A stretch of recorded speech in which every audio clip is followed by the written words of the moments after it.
দাজ্জাল কোথা থেকে বের হবে? আপনারা উত্তর দেন তো, কেউ আছেন কিনা? ইরান থেকে বের হবে, তাই না? সবাই তো আলহামদুলিল্লাহ জানেন এটা। দাজ্জাল বের হবে কিন্তু ইরান থেকে। এটা রাসূল সাল্লাল্লাহু আলাইহি ওয়াসাল্লামের হাদিস, সহিহ মুসলিম আসছে, মুসনাদ আহমদ আসছে ১৩,৩৪৩ নম্বর হাদিস, মুসনাদ আহমদের মধ্যে এসেছে। রাসূল সাল্লাল্লাহু আলাইহি ওয়াসাল্লাম বলছেন যে ইয়াখরুজু দাজ্জাল মিন আসবাহান মিন ক্বরিয়াতি ইয়াহুদ, ইহুদি এলাকার, আসবাহান শহরের ইহুদি এলাকা থেকে দাজ্জাল বের হবে।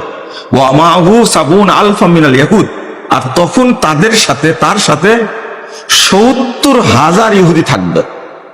তার প্রমাণ এই ইরানে, আর আসবাহান শহরটা ইরানের তেহরান থেকে ৩৪১ কিলোমিটার দূরে, এবং ইবনে হাজার আসকালানী থেকে নিয়ে সব আলেম, এখানেও দ্বিমত নাই, সবাই বলছেন আসবাহান শহরটা হলো ইরানের মধ্যে, সবাই বলছেন।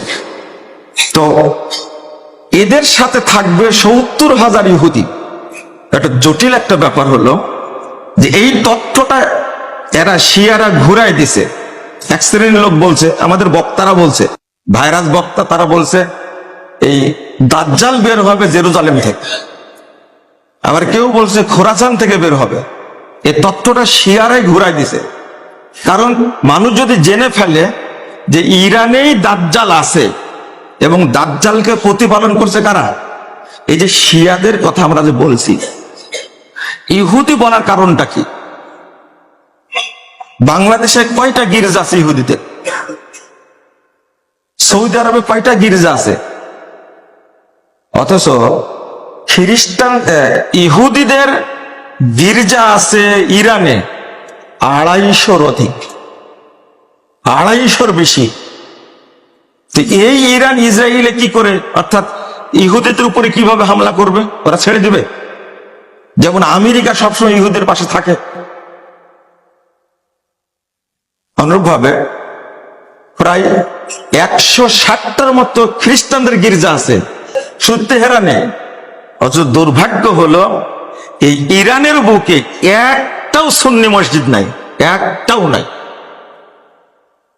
আপনারা যারা গোপনে প্রশিক্ষণ দিয়ে আসছেন ইরানে গিয়ে খোমেনির বাহিনী হিসাবে, আমি বহু আগে বলেছি, আজকেও বলছি, আপনাদের কালেমা শাহাদত পড়া লাগবে। অবশ্যই কালেমা শাহাদত পড়তে হবে, এবং যে ইমামের কাছে গিয়ে পড়বেন, সাক্ষী রেখে বলবেন আমি নতুন করে মুসলিম হলাম। আমি ৩ জনকে কালেমা পড়াইছি আলহামদুলিল্লাহ, একজন মহিলা, ২জন পুরুষ, তাও আজ থেকে ৫-৭ বছর আগে।